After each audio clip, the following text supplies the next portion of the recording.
Uitschnet in a Siam, Siais, Anta in a Hwiemtun in a Xwaaqw'um, Claimo uit in a Siam, and a Natsamat and a Xwaaqw'um, and a Sinsleni and a Zalchoi, Kli uit in a Siam, and a Thomas and a Siam Pomp and a Snowais, and a Schmachten and a Siam Skies, Claimano uit in a Siam,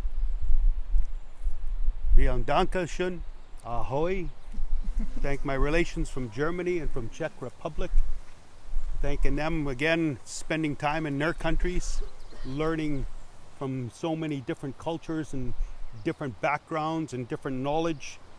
And it's an honor to be here with each and every one of you today.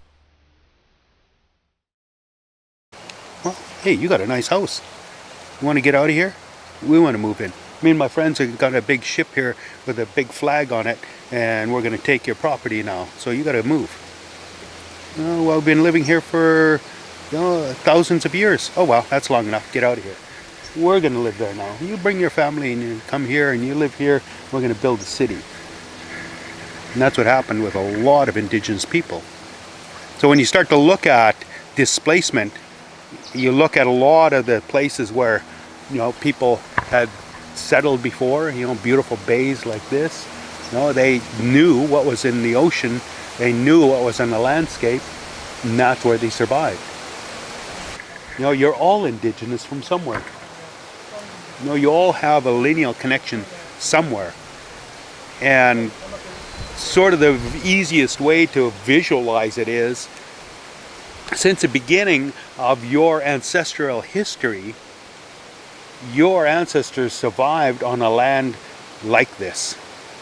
When I was in school, I would listen to teachers, and I'd listen to a teacher explaining something, very textualized explanation about a tribal society.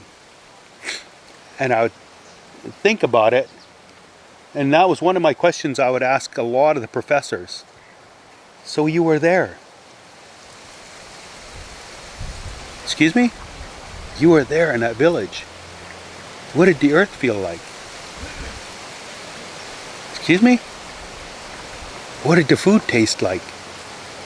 What did the bugs sound like at night?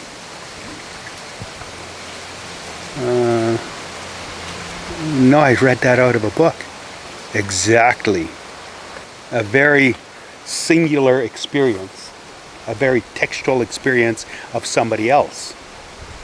So that's the thing I look at, is when I started learning, I wanted to learn from a very what they call experiential perspective. If you start to realize the environment you come from, you can start to understand a lot more. You can relate to, this tree is very different from those trees over there. That's very different from this one here. So once you start to find that relationship, it's no different than human beings. You're all different. There's so much to learn. It's endless. You could learn every day. Every day you learn something. And that's one thing I always share with students is, okay, if you think you know everything, learn it in the indigenous language now. Then see what it really means. If you convert something from Spanish to English, is it exactly the same? So how can you write a book and expect people to believe that it's exactly the same the way that you write it in English?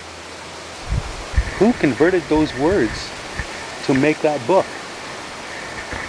Because if you read some of the books are pretty darn close, but others, it's that whole generalization. All Indians live in teepees. Well, what the hell's a teepee? Rick, I didn't know what a teepee was until I was in my teens. So remember, Grandma Yahoo and Grandpa Google only know what people tell them. Is it true? How many of you follow your culture? How many of you go to ceremonies? How many of you have had coming of age? There's no acknowledgement of it. Maybe you've got disconnected from it, but there's those fragmentations that happen in our society that leave us sort of in limbo. One of the biggest questions I get asked from a lot of people when we're doing ceremonies is, can you help me find my spirituality? And I'm like, wow. Huh.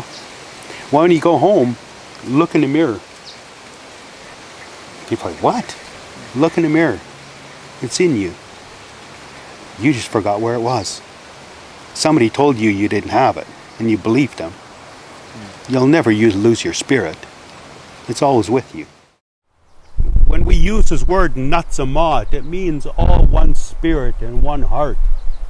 And I'm honored that you're all learning more about what we call Tamas Siam, about the earth.